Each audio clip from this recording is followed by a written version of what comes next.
아마 여기 서 계신 숫자보다 3배는 더 큰 목소리로 찬양하시는 것 같아요. 너무나 감사합니다. 우리 옆에 분들과 이렇게 인사하겠습니다. 다시 오실 주님의 길을 준비합시다.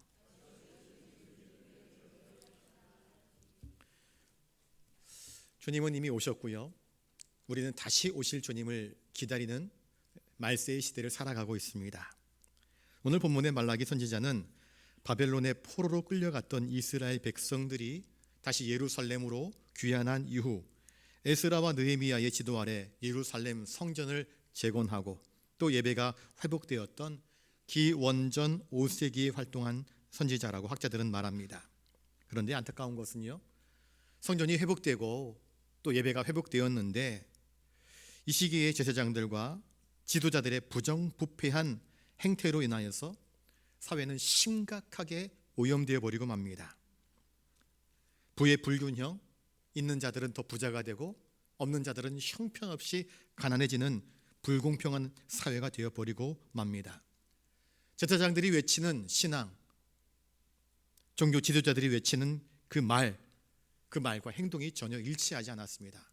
신행일치, 언행일치가 이루어지지 않았습니다. 제사장들은 그 가진 권세를 이용하여서 백성들의 고혈을 빨았습니다.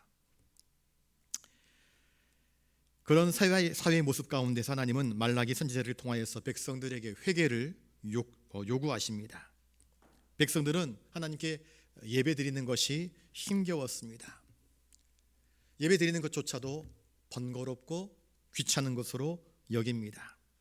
하나님께 제물을 드리면서 하나님은 정한 것, 흠이 없는 것, 온전한 것을 드리라 말씀하였는데 백성들이 저는 것 이거라도 받으세요. 우리도 먹고 살 것 없어요. 우리도 힘들어요. 병든 것이면 어떻고, 저는 것이면 어떻고, 훔친 것이면 어떻고, 흠이 좀 있다고 이거 못 받으십니까? 우린 더 어려워요. 아무렇지도 않게 그렇게 제사를 망가뜨려 버리고 말았습니다. 돈 좀 있는 자들, 권세자들, 부유한 자들은 그 땅에 이미 거주하고 있었던 이방 족속들의 딸들을 탐냅니다. 결혼하여서 이미 자기 정실 아내가 있는데 나이 들었다고, 얼굴이 쭈글쭈글해졌다고 온갖 이유를 갖다 대서 이혼 증서를 주고 쫓아내버리고 이방 여인의 아내를 젊다고 이쁘다고 어리다고 자기 집으로 들여옵니다. 이런 일들이 벌어졌습니다. 제사장들은 부패했고 백성들은 힘들어했습니다. 고아, 과부, 나그네, 사회적 약자들은 헤아릴 수 없는 빈곤의 늪에 빠지고 말았습니다. 백성들이 외칩니다. 말라기 2장 17절에 정의의 하나님 어디 계십니까? 하나님 살아계시기는 하신 것입니까? 하나님이 살아계시다면 정의는 도대체 어디 있습니까? 라고 하며 하나님을 향해 원망합니다. 세상을 향해서 탄식합니다.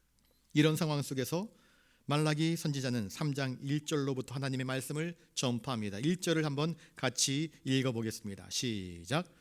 만군의 여호와가 이르노라. 보라, 내가 내 사자를 보내리니 그가 내 앞에서 길을 준비할 것이요 또 너희가 구하는 바 주가 갑자기 그의 성전에 임하시리니 곧 너희의 사모하는 바 언약의 사자가 임하실 것이라.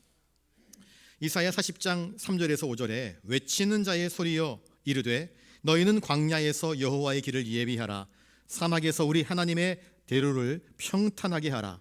골짜기마다 도두어지며 산마다 언덕마다 낮아지며 고르지 아니한 곳이 평탄하게 되며 험한 곳이 평지가 될 것이요 여호와의 영광이 나타나고 모든 육체가 그것을 함께 보리라. 이는 여호와의 입이 말씀하셨느니라. 하나님께서 메시아를 보내겠다고 약속하셨습니다. 그리고 메시아 앞서 메시아가 오실 길을 예비할 사자를 먼저 보내주심으로 징후를 보이시겠다라고 약속하여 주셨습니다. 여러분, 우리는 우리에게 오시기로 약속하신 주님께서 승천하시면서 너희가 본 대로 다시 오겠다 말씀하셨지 않습니까?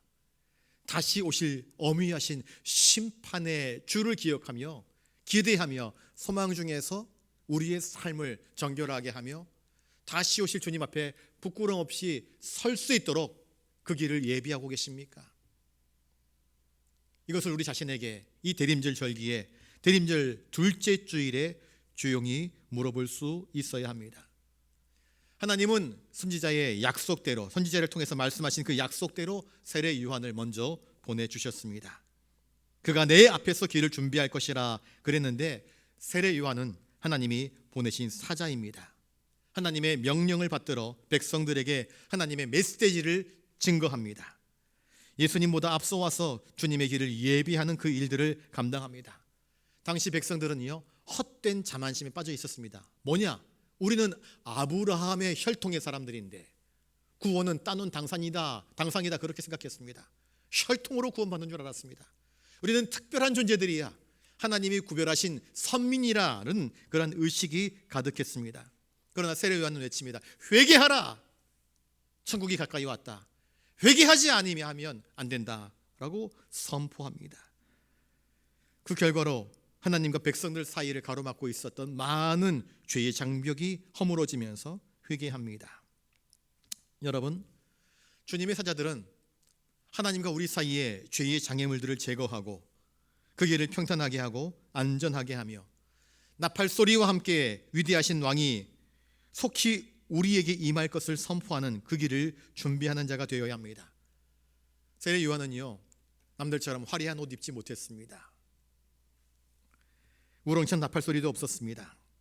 유대 광야에 머물면서 거친 낙타 털옷을 외벌로 입고 다녔습니다.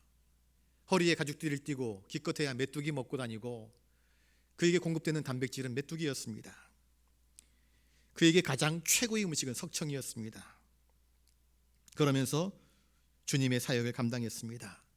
백성들에게 회개의 복음을 외치는 사역을 감당했습니다. 남들이 볼 때는 미친 사람, 광야에서 홀로 떠드는 미친 사람처럼 보였을지도 모릅니다. 그런데 그에게 주어진 임무는 오로지 주님이 오시는 길을 준비하는 그 사역이었습니다. 사명은 그것 자체로 완전한 것이었습니다. 그는 다른 인생을 살지 않았습니다. 철저하게 하나님의 뜻에 순종하였습니다. 세례 요한은 나중에 세례 요한의 제자들이, 선생님, 많은 사람들이, 당신 앞에서 세례를 받던 많은 사람들이 이제는 저 예수라고 하는 사람에게 다 몰려갑니다. 속상해서 더 이상 사람들의 관심의 집중이 세례 요한에게 쏠리지 않고 새로 일어난 예수에게로 사람들이 몰려가니까 너무 안타깝고 속상해서, 스승님, 사람들이 다 예수에게로 가는데 어찌하면 좋겠습니까? 라고 물을 때에 요한복음 3장 30절에 세례 요한이 이렇게 대답합니다. 그는 흥하여야 하겠고 나는 쇠하여야 하리라.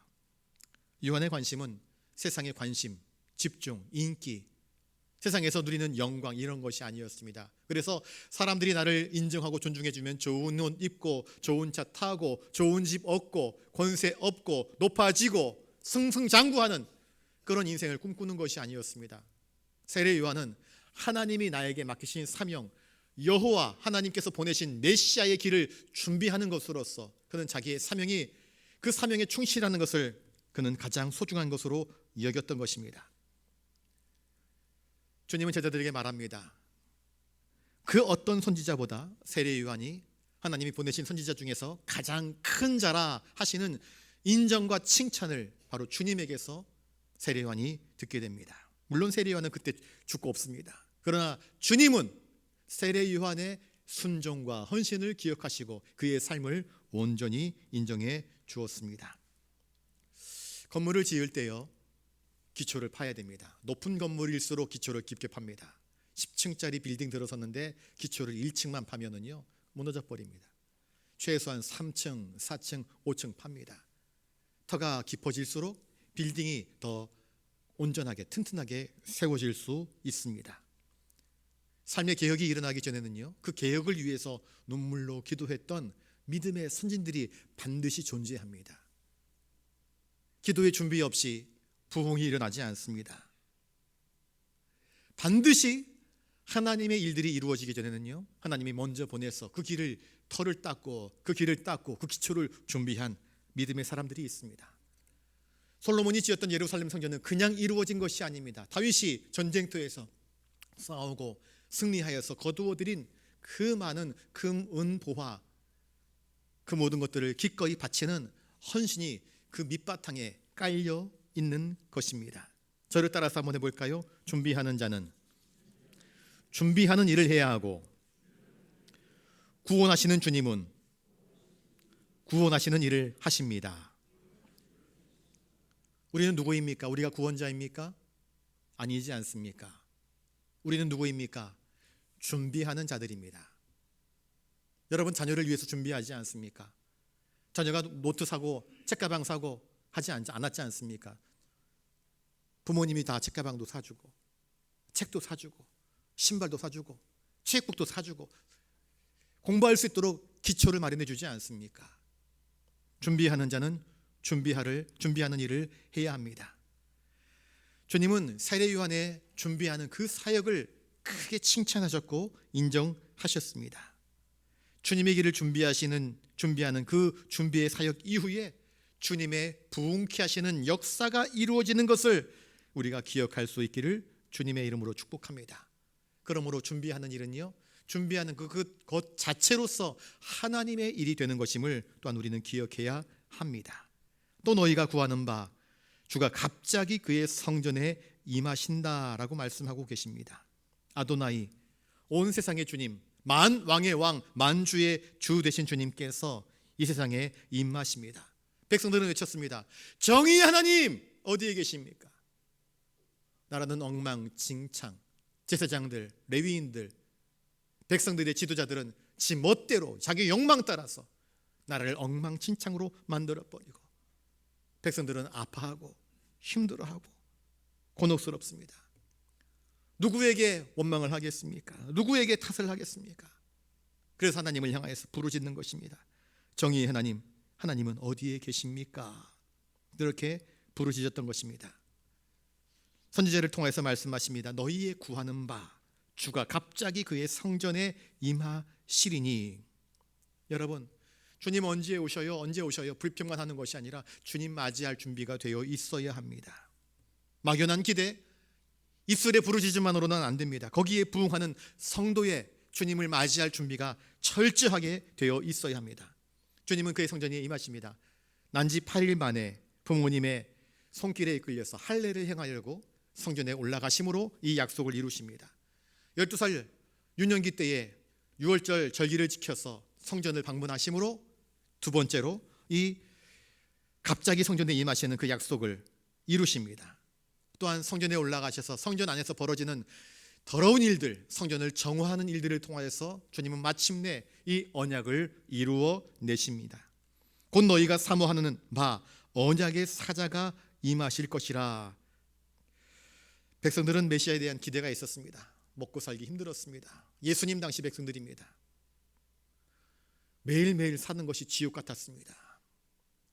로마 사람들의 말굽소리가 따그닥 따그닥 하면서 지나갈 때마다 두렵습니다. 또 오늘은 뭘 수탈해 갈 것인가?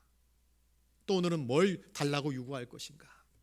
또 오늘은 우리가 어디로 끌려가서 노동봉사를 해야 될 것인가? 두렵기만 합니다. 미래에 대한 예측이 되지 않습니다. 기대, 소망 이런 것들이 다 무너져 버리고 맙니다. 그래서 한 가지 꿈을 꿉니다. 메시아가 오시면 이 나라가 로마의 압제에서 해방되어서 우리가 마음껏 이 땅, 이 토지 위에서 씨 뿌린 것들이 우리의 것이 될 것이고, 우리의 이 압박과 억압과 서름에서 우리가 자유함을 누리게 될 것이다 라는 기대를 품습니다. 그 옛날 성경책에서만 들었던 다윗의 시대가 돌아왔으면 좋겠다. 솔로몬의 그 거대한 제국의 시대가 돌아왔으면 좋겠다. 그런 생각으로 메시아를 기대합니다. 사람들이 기대했던 메시아, 하나님이 보내신 메시아는 그 이미지가, 그 상이 전혀 달랐습니다. 그러니 예수님이 오셔도 그 예수님을 예수님으로 알아보지 못하고 예수님을 십자가에 못 박아 죽여버리는 그런 안타까운 일을 하지 않습니까? 백성들만 그랬습니까? 율법학자들, 서기관들, 바리새인들, 제사를 지내는 제사장들조차도 주님을 영접하지 못하지 않습니까? 누가복음 2장 7절에 예수님께서 그의 어머니 성모 마리아가 호적을 하러 베들레헴으로 갔는데 여관에 있을 곳이 없어서 짐승의 우리에서 주님은 자신의 출생을 맞이하지 않습니까? 오히려 예수님, 아기 예수님을 맞이할 준비를 했던 사람은요, 동방의 박사들이었습니다. 별을 연구하는 박사들, 천사들의 이야기를 듣고 주님을 맞이하러 온 이름 모를 목자들이 주님을 영접합니다. 하나님의 독생자이십니다. 창조주 하나님의 아들이십니다. 그런데 그 예수께서 십자가 위에서 우리의 모든 죄를 담당하심으로 백성들이 도대체 세상의 정의는 어디에 있습니까? 공평과 의가 도대체 어디에 있단 말입니까? 했던 그 세상의 모든 불의의 쇠사슬을 끊어버리고 하나님 아들께서 온전히 정의를 이루십니다. 인간들은 세상의 불의, 고통, 죄악 이런 문제에 대해서 너나 할 것 없이 떠듭니다. 세상은 불의하다. 정치 지도자들부터 시작해서 온 백성들에 이르기까지 다 누구의 죄 때문에 세상이 이 모양이냐 하며 서로 책임을 떠넘깁니다. 어느 누구 하나 내 탓이요, 내 잘못이요 라고 말하는 사람이 없습니다.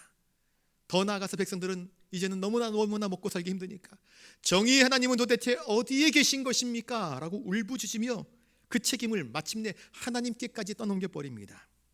그런데 하나님은 당신의 아들을 세상에 보내십니다.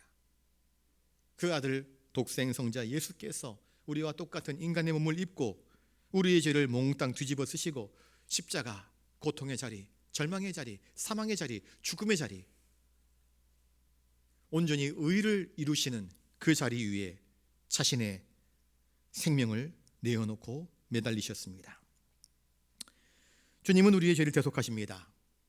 그리고 그 이름을 믿고 주님을 영접하는 자를 거듭나게 하셔서 하나님의 자녀가 되게 하시는 권세를 가지셨습니다.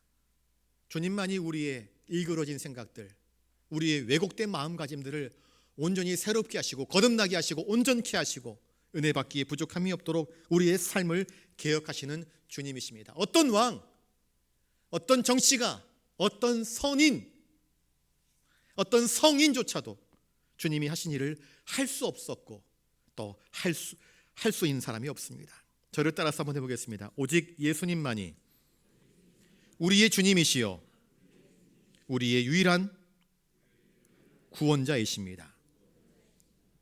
여러분, 주님만이 우리의 희망이고 우리의 구원자이십니다. 이제 2절을 같이 읽습니다. 시작. 그가 임하시는 날을 누가 능히 당하며 그가 나타나는 때에 누가 능히 서리요. 그는 금을 연단하는 자의 불과 표백하는 자의 잿물과 같을 것이라. 어느 누가 전능하신 하나님께서 우리를 심판하러 오실 때에 그 앞에 담대하게 설 수 있겠는가? 세례 요한의 말을 들어보십시오. 마태복음 3장 10절부터 12절입니다. 이미 도끼가 나무 뿌리에 놓였으니 좋은 열매를 맺지 아니하는 나무마다 찍혀 불에 던져지리라. 나는 너희로 회개하게 하기 위하여 물로 세례를 베풀거니와 내 뒤에 오시는 이는 나보다 능력이 많으시니 나는 그의 신을 들기도 감당하지 못하겠노라. 그는 성령과 불로 너희에게 세례를 주실 것이요 손에 키를 들고 자기의 타작마당을 정하게 하사 알곡은 모아 곡간에 들이고 쭉정이는 꺼지지 않는 불에 태우시리라. 주님은 우리의 언행 심사를 아십니다. 내 혀 밑에 있는 언어의 씨를 아십니다. 우리 앉고 일어서심을 아십니다. 주님이 모르실까요? 다 아십니다. 베드로가 깊은 곳에 그물을 던져 고기를 잡고 난 이후에 베드로는 주님을 향해서 이렇게 외칩니다. 주여, 나를 떠나소서. 나는 죄인이로소이다. 주님께서 말하지 않았지만 주님의 그 위대하심과 그 어미하심과 거룩하심과 측량할 수 없는 그 신비에 감동되어서 주님, 하찮은 나 같은 죄인에게서 주님 떠나십시오. 나는 죄인입니다. 라고 그는 부르짖을 수밖에 없었습니다. 어느 누가, 어떤 의인이 주님 앞에 설 수 있겠습니까? 성경은 말씀하지 않습니까? 의인은 없나니 단 한 사람도 없다고. 우리 모든 죄인들은 주님 앞에 감히 설 수 없는 죄인들입니다. 그런데 놀라운 것은 그가 금을 연단하는 자의 불로, 표백하는 자의 잿물로 우리를 정결케 하시고 씻어주신다라고 말씀하고 계십니다. 주님은 삭개오를 만나 주십니다. 삭개오야, 그 뽕나무 위에서 내려오라, 돌감람나무에서 내려오라 말씀하십니다. 삭개오는 사람들이 손가락질하는 죄인입니다. 세리장입니다. 삭개오가 신이 나서 내려옵니다. 주님 말씀하십니다. 내가 오늘 너희 집에 머물겠다 말씀하십니다. 어쩔 줄 몰라 하며 주님을 영접합니다. 그리고 고백합니다. 내가 누군가에게서 억지로 빼앗은 것이 있으면 4배나 갚겠습니다라고 고백합니다. 주님 말씀하십니다. 오늘 구원이 너희 집에 임하였다. 너도 아브라함의 자손이다. 그렇게 말씀하시면서 그를 환영합니다. 그의 죄를 깨끗하게 씻어주시는 것이었습니다. 표백하는 자의 진물처럼 깨끗하게 하실 것이다.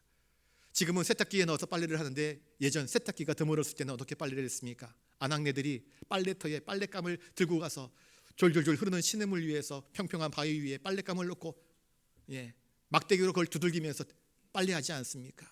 온갖 서름, 온갖 아픔들 그 막대기에 실어가지고 빨랫감을 구타하지 않습니까? 그리고 큰 이불감들은 어떻게 합니까? 큰 빨간색 대야 위에 물을 가득 부어놓고는요, 그리고 거기다가 빨랫감을 집어넣고는 발로 잘근잘근 밟지 않습니까? 시커먼 때국물이 쏟아져 나옵니다. 그러면 물을 비워내고 다시 또 빨래를 집어넣어서 또 발로 잘근잘근 밟습니다. 주님이 우리를 두드리십니다. 주님이 우리를 연단하십니다. 그런데 이것은 우리를 괴롭히려고, 힘들게 하시려고, 사망으로 끌고 가시려고 하시는 것이 아니라 우리를 씻으시려고, 정결케 하시려고, 새롭게 하시려고, 구원받게 하시려고 하시는 놀라운 주님의 구원의 과정임을 기억하실 수 있기를 바랍니다. 그런데 어떤 사람들은 이렇게 찾아오시는 주님을 거절합니다. 가나라 지방 사람들이 돼지 새끼 때문에 주님을 제발 나가달라고, 돼지 새끼들이 다 물에 빠져 몰살당했다고 제발 떠나달라고 요청합니다. 은혜를 거부하는 사람들이 있고요, 대제사장들, 바리새인들, 서기관들 주님을 의심하고 시험하고 증거를 보여달라, 표적을 보여달라고 요청하지 않습니까? 주님을 몰아내는 사람들이 있습니다. 그런데 삭개오처럼, 귀신 들렸던 마리아처럼 주님을 영접하는 자들이 있습니다. 주님을 끝까지 따르는 자들이 있습니다. 우리는 어떠한 자로 주님을 맞이하고 계십니까? 3절을 같이 읽습니다. 3절입니다. 시작. 그가 은을 연단하여 깨끗하게 하는 자같이 앉아서 레위 자손을 깨끗하게 하되 금, 은같이 그들을 연단하리니 그들이 공의로운 제물을 나 여호와께 바칠 것이라. 여기서 놀라운 것이 뭐냐면요, 그가 은을 연단하여 깨끗하게 하는 자같이 앉아서 레위 자손을 깨끗하게 한다. 레위 자손을 뭐라고 비유하고 있습니까? 은으로 비유하고 있습니다. 레위 자손이 은과 같이 살았습니까? 말라기 시대 당시 제사장들, 레위인들은요 부정축제했습니다. 그들의 직분을 남용했고요, 사람들 위에 서서 군림했습니다. 예수님 당시 역시 마찬가지였습니다. 레위 지파 계열 사람들, 제사장들 사람들 어떻게 했습니까? 성전에서 돈거리하지 않습니까? 소 이건 안 돼, 이거 저는 거 안 돼, 쫓아내 보내가지고 자기들이 판매하는 소만 하나님께 제사를 드리도록 부정축제하지 않았습니까? 그런데 주님은 레위 자손을 깨끗하게 하신대요. 우리를 깨끗하게 하십니다. 탐욕으로 물든 우리, 정욕으로 물든 우리, 주님 앞에서 죄를 고백하지 못하고 저 사람 잘못입니다, 저 사람 때문입니다, 저 대통령 때문입니다, 저 정치가 때문입니다, 저 누구 때문입니다 하는 우리에게, 아니, 남 탓하지 말고 내 죄를 씻으라, 우리의 죄를 씻으시면서 우리를 깨끗게 하시는 그 일을 하신다라고 성경은 말씀하고 계십니다. 우리 안에 있는 불순물, 우리 안에 있는 불의, 우리 안에 있는 부정함, 우리 안에 있는 더러움, 이것을 깨끗게 하시는 일을 주님이 감당하시고 계시는 것입니다. 주님은 오늘도 우리의 안에서, 우리 곁에서, 우리 앞에 앉으셔서 우리에게서 순금과 순온이 나오도록 우리를 연단하시고 새롭게 하시는 주님이신 것을 믿으실 수 있기를 바랍니다. 주님은 우리의 죄악을 드러내기를 원하십니다. 남의 죄 이야기하지 말고 너의 죄를 고백해라. 그래서 우리의 죄악을 징계하실 것입니다. 그 징계는 영적인 수술로 나타날 것입니다. 우리를 건져내기 위해서, 그 악으로부터 당신의 백성들을 깨끗하게 하기 위하여서 지금도 살아서 역사하시는 주님이심을 믿으시기를 바랍니다.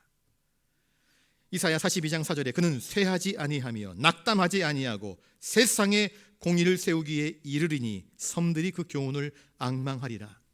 주님은 여전히 포기하지 않고 절망하지 않고 우리를 새롭게 하십니다. 교회를 새롭게 하십니다. 낙심 가운데 계십니까? 여러분들의 낙심보다 주님의 열심이 더 큽니다. 주님이 성실하게 우리를 위해서 일하고 계십니다. 마침내 어떻게 되는가? 그들이 공의로운 제물을 나 여호와께 바칠 것이라.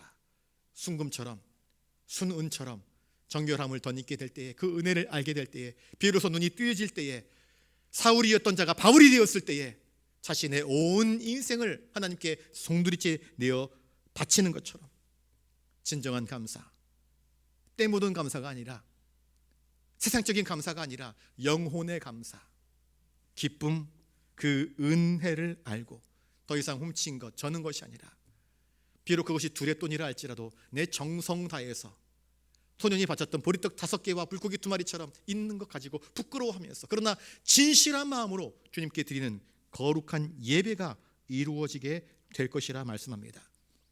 여러분, 인류의 역사는 인간이 결코 그 무엇이든지 깨끗하게 유지해 올 수 없었습니다. 세상의 정치가들, 세상의 통치자들 보십시오. 바릅니까? 제가 볼 때는 그렇지 않습니다. 여당 야당 어느 하나 정신머리 없이 행동하지 않습니까? 우리는 다릅니까? 우리는 올바릅니까? 우리는 항상 거룩한 선택을 합니까? 아니요. 어느 누구도 나는 주님 앞에 의롭다라고 주장할 수 있는 인생은 한 사람도 없습니다. 우리는 늘 망가뜨립니다. 늘 부셔버립니다. 이 불순물, 내 안에 있는 죄악의 불순물을 제거하실 수 있는 분은 누구이신가? 내가 못합니다. 그래서 나를 연단하시는 주님만이 하실 수 있으십니다. 그러니 주님이 내 안에서 역사하시고 일하실 수 있도록 주님 맞이할 준비를 우리가 해야 됩니다. 어떻게 해요? 기도하면서. 그러므로 모든 사람이 나를 연단하시고 정결하게 하시는 주님을 만나실 수 있기를 주님의 이름으로 축복합니다. 주님이 내 안에 오셔서 먼저 내 안에 있는 모든 불의, 거짓, 증오, 미움, 원망, 이런 죄악들을 제거하셔야 합니다. 그러므로 우리는 주님이 오실 길을 준비하는 자들이 되어야 합니다. 기도로 믿음의 촛불을 밝혀 주님이 오실 길을 준비하십시오. 예루살렘 성에 올라가실 때 어린아이들이 찬미로 주님을 영접했던 것처럼 찬양으로, 기쁨으로 주님을 맞이할 준비를 하십시오. 주님이 오고 계십니다. 대림절 절기에 이미 오셨던 주님께서 심판의 주로 한 걸음 한 걸음 성큼성큼 소리내어 우리에게 다가오고 계십니다. 주님의 발걸음 소리를 의식하며 깨어서 주님 맞이할 준비를 잘 하는 은혜 받기에 합당한 저와 여러분 되시기를 주님의 이름으로 축복합니다.